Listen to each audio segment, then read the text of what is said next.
जिंदगी में अपनापन तो हर कोई दिखाता है, पर हकीकत में अपना कौन है ये वक्त बताता है। ख्वाहिशात से छुटकारा भी नसीब वालों को मिलता है। किसी के जज्बात को इतनी चोट ना पहुंचाओ कि आपका ख्याल जब भी उसे आए तो उसे तकलीफ हो। सच है मगर तल्ख है, समझदार होने का सबसे बड़ा नुकसान ये है कि हजारों बातें दिल में रह जाती हैं।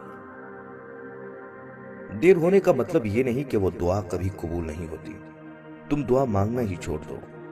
दुआ मांगने का मतलब ये भी नहीं कि उसी वक्त कबूल हो जाए। हाँ, बिला शक कुछ दुआएं मुंह से निकलते साथ ही कबूल हो जाती हैं। तो अल्लाह जिनमें देर करता है ना, उनमें सिर्फ तुम्हारा इम्तिहान लेता है, तुम्हारा सब्र आजमाता है, तुम्हारा यकीन आजमाता है कि आया मेरे बंदे को मुझ पर अभी भी यकीन है।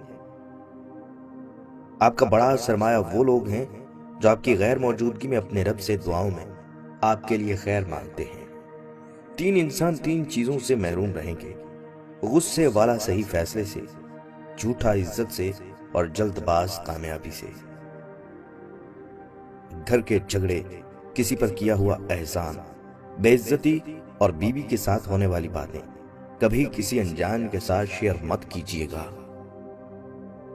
बिना मांगे सलाह देना, लेन देन का हिसाब न रखना, बेवजह किसी झूठ बोलना और माजी के सुख याद करना, ये सभी दुख की वजह